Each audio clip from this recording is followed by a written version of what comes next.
back, YouTubers. Johni Boi Lopez here, and I'm here with a very special guest, Marcy Poe. Hey, what's up? Thank you for sitting down with me. Heck yeah. Thank you for being here today.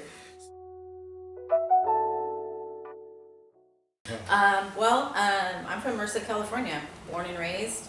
I never left. I've been here since came to this earth.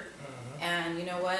For whatever reason, I was put to be here, and it's like I gotta just be here for a good minute, serve my community back, raise my children here. If they want to leave, they're gonna go. But I'll have my time too, where it's gonna be time to go other places. Definitely. But this is definitely where I'm from. Oh yes, that's dope. Ooh, okay. I love this story. So I 2009 or 2010, I believe, I went to the Partisan, and they had like open mic, and so one of my friends was like, hey, you should share your poetry. And I was like, no, I don't think so. Like, I'm good. I'm like, no. And then they're like, just do it. So I my first time was with a paper. And I read it, and I was like so scared. But I got mad love just from that poem. And so anyways, long story short, I started going every Monday faithfully. And then like basically what happened is on the registration where you put like what you're going to do that night, I put Marcy, and then on the side I put the poet, like I'm just the poet. And then before you know it, there you go, right? They started calling me Marcy the poet. And then somewhere along the line that we just chopped it up, and now it's Marcy Poe. That's dope. That's dope. So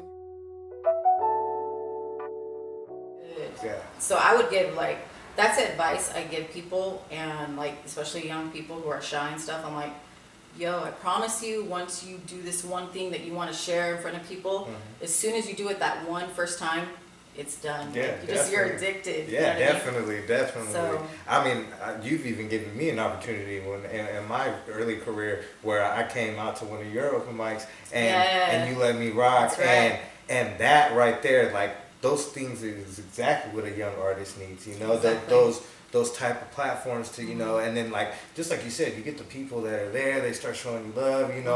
I've met people from your open mic that night at the college that I still talk to today. Like people that I've met there. So it's always cool to see that you still have been servicing the city and like doing dope shit for our community, because man, that's what's needed right now.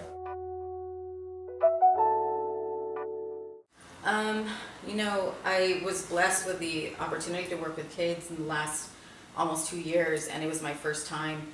And so what I learned about kids is that like we forget as adults that they have their own world, and we cannot try to impose a certain level of standards, or I don't know. I'm a little bit of a free spirit in that area, because it's just like you gotta be there for the children. Like that's where it starts, just in your youth. I guess that'll be my answer. Like, so I got to tell these kids, like, I promise you, just find something that you love to do and share it. And like that's pretty much it. Just use it as your saving grace. Share your art and express it whatever way that you are able to do it, and like someone is gonna catch on to it. Definitely. Right? Definitely. That one person, and then that one person tells the other person, right? It just grows. So, I mean, just be genuine, like, be honest with people. Well, my advice would be very honest. Like, it's not easy, it's a lot of work, dedication, time, focus, but at the same time, it's like, if you hit a hiccup, it's okay too. You can pause, but come back to that. So whatever it is, learn from those hiccups. Definitely. So whatever it is, like, like we're gonna make mistakes. That's pretty much just say, like, we're gonna make mistakes, but hey, keep going, keep going. You know what? I don't know if you can relate to this, but like it's been since I was a little kid. I was extremely shy and quiet, like to the point where every time my mom went to a conference, they were just like, she's so quiet, she's so quiet. It was the same thing every time, and I was just like, in my head, I was stuck in my own head, and I was like, I hate that. Like, I hate that they're saying that. But at the same time, now that I'm older, if you're a quiet person, it's okay. Don't even trip. You be true to you, whatever you want to be. You know what I mean? I'm still quiet.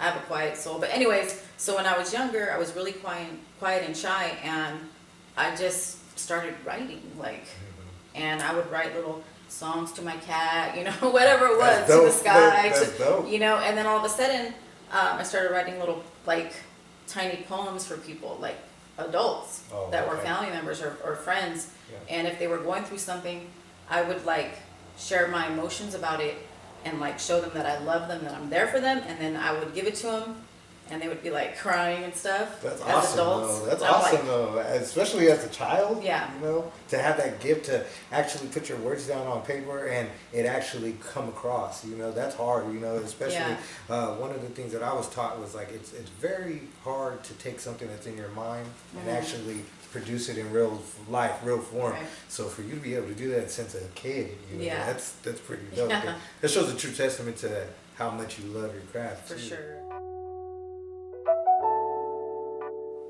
Man, woo! It was wonderful. That's like, awesome. Shouts out to UC Merced, by the way. Hey, what's up, UC Merced Bobcats 2018? Yeah. So basically, it's like the experience was kind of going back to, if I'm gonna have to say something about, like, my life, but I mean, that's what I'm here for, right? Yes, for sure. So, for sure. I had kids really young, so I spent the majority of my early years focused on them and trying to get through some stuff, you know, as a young mom.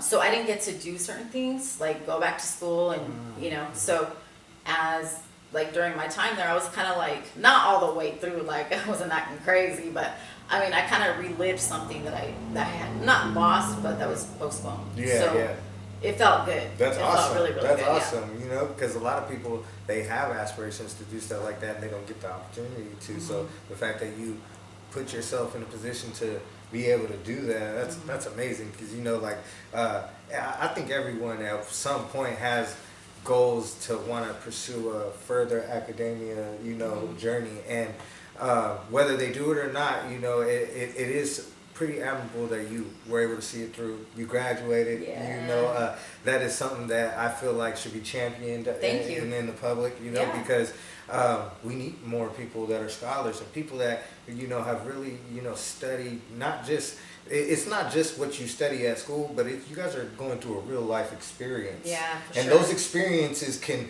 help other people in the world, you know, because you know, just me, I learned a lot from the people that I sit down with. That's why I do this. You know, I like to sit down with people and talk about their lives, talk about my life, and see how we both have, like, got to this point where we're sitting right here. It's like, so I think it's a beautiful thing. You know? I think so too. Yeah. With an amazing position this year. I got to work, or I am working for the college, Merced College, as an instructor, GED 101. Hey, you need to come get your GED. For sure, hit me up. Sure. Get Message that. me. Get that. Message me. Yeah. I got you. I'll help you pass. For sure.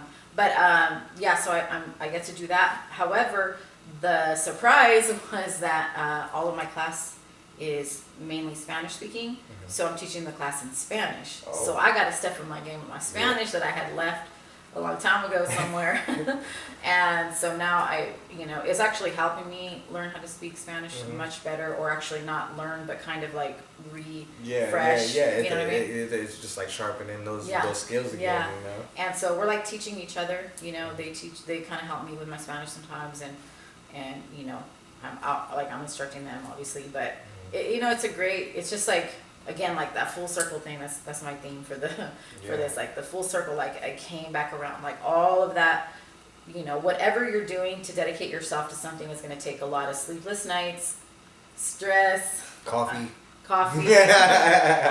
you know, like hiccups. You know what I'm saying? Like priorities that you kind of have to be like, dang, I got to do this priority first. You know, like you just never know. Like you have to figure it out, but keep going, because you will get there. You know what I'm saying? Sure. Like I'm living proof. Like, you know, I had my children, I raised them, and it doesn't mean that the story has to end. Like now I get to say, now I want to tell you my story. Like, this is what happened. Yeah. You know what I'm saying? And everybody has their own story, so they'll relate to it no matter what. Definitely. It doesn't matter, like, exactly what the details of the story are, but everybody has a story, and they'll be like, yeah, like, Yeah, definitely. that was my plight too, or that was my. They'll be able to relate, Right. definitely, and that's dope. You know that like, you're an educator, and you're actually, you know, you're doing more than, you know, just, you know, sitting behind the scenes, and you know you're actually getting in there with the nitty gritty, and like you said, being bilingual at that, you know, that's another feat that's Yeah. extremely hard to climb. You know, my grandmother's been getting on me my whole life, telling me, you need to speak Spanish, boy. And I promise you, Grandma, I will learn for you. I will, I promise you. It's taking me a little while, but I promise you I will. But yeah, I think that's dope what you're doing. Continue to do that, because, you know, a lot of people think that, you know, when, you know, maybe you get incarcerated or something, or, you know, or something happens in life where you have to stop your academic studies, you feel like it's all over, Right. you know. Yeah. But if you're given an opportunity and you're given a Marcy Poe, you're gonna be somebody that's willing, who has an amazing heart, that is willing to help you and show you the way. I believe, you know, you can change, that person can go on to do big things, Yeah. big things, and I'm Right. pretty sure you've already had and will continue to have people come back to you and tell you their success story, you know, and that's just another notch on your belt that, you know, you can add, just be like, all right, I got about 50 students, you know, No. Harvard Law, you know what I'm saying? But yeah, keep continuing to empower people and empowering yourself, you know, and like you said, empowering the Latino community, which is big. And you know what? Kind of just going back, I didn't answer it all the way. So the caught up lyrics are literally like, you can plug in your whatever obstacle you had and plug it into that song. I left it empty for you. No. Yeah. And you could take that song to your own personal experience. I wrote it, you know, like with my own experiences in mind, but I try to keep it universal so that you could plug in your story. Yeah, and see it through the listening. What had guides you caught up almost. for a while? You know what I'm saying? Because we all get caught up at a certain point in life. Because initially, when you see it, just the artwork, you're just like, oh, damn, who did she catch up? Okay, I kind of have to go before the studio because my co-writer, Al Carey. Shouts out to Al. What's up, The AC? greatest. AC Stacks. I have to tell you about the AC Stacks story. Okay. Okay, but basically, like, I met AC at a certain point in my like life or journey as an artist, and like, I wasn't ready to work with him quite yet, and I knew he would want like nothing but seriousness out of me and focus. So like originally I was like, I have to be honest with you, I'm not gonna be focused right now. Like, let me do this, you know. Eventually, I actually did end up joining a music group. Actually, Stubborn. Shouts out to Stubborn. Shouts out to Stubborn. My homies. And so, like, I you know, I worked with them for a little bit. I kind of got my feet wet, I guess you could say. I still didn't have what, at the time, I didn't realize what was missing until I met AC. And then I was finally, after I left the group, I was like, want to do my own music. And I messaged AC, I'm ready. Yeah. Like, I'm ready. Yeah. And he was like, all right, let's do it. So basically we, like, similarly to my open mic dedication, week after week after week after week, writing and rehearsing melodies and vocals. And he would, you know, test me on all that stuff, you know. And he drills you. If you've ever been in the studio with he Al don't play Carey, around. he, just like you said, he's very serious. I've been in there where he's like, no, you need to hit this note, like this. Work it like, see, but the thing I love about him, like, cause I'm a big visual learner, I like that, like, he, almost like when he sings the notes, he like wands them. Yeah. So it's like this magic wand. You're just like, oh, that's how you do it. I feel like I'm in Harry Potter. Yeah. Like, don't tell me the terminology. Just show me. And it's amazing how he gets it across to like the artist, you know, because I feel like anybody he's worked with, he helps make them better. He helps them get it. Definitely. Right. Definitely. So, anyways, a lot of rehearsing, a lot of like dedication and time to doing this, and then for me, I go into the studio. Right? Everybody works differently, but I go into the studio and I practice. Well, not practice. Not practice. I finally release what all of the rehearsals and practices have been.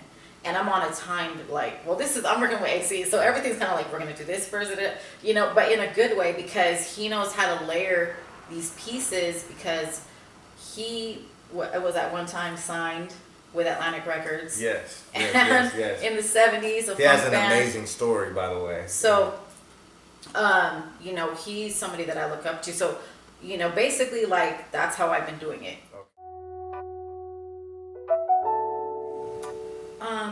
You know what was really interesting is that Maya Angelou, I heard her poetry, like especially in the movie Poetic Justice, one of my favorite movies. Yes, dope movie. No need to explain. No. Yes.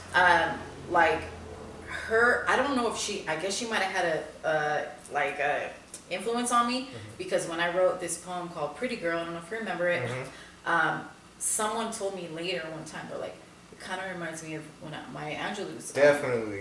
You got that vibe for sure. If you ever had her stand in front of you and do her thing, you get immediately immersed into whatever she's talking about. You know, so no, for sure. Thank you. So that, but you were saying. Yeah. So like, and I also think it's like, I don't know, it's kind of weird to explain, because when I do my poetry, I'm kind of like, I don't think I'm necessarily influenced by certain poets, but more so musicians, or you know, people that wrote their music, or the lyrics at least. Yeah. I think composers. Composers. I think I'm more like, you know, inspired by that. Yeah, definitely. And I kind of just became a poet on my own. I didn't really think about who was who, you know. Yeah. But I would say Maya Angelou and Frida, like she made some little writings, and her art is poetry. Yeah. So I don't know, just like different elements like that. Kind of going back to what I said, like when I worked with kids, it's like, you gotta understand that life is gonna give you art, and what you want to do with it, it's up to you. And you could take your time with it too.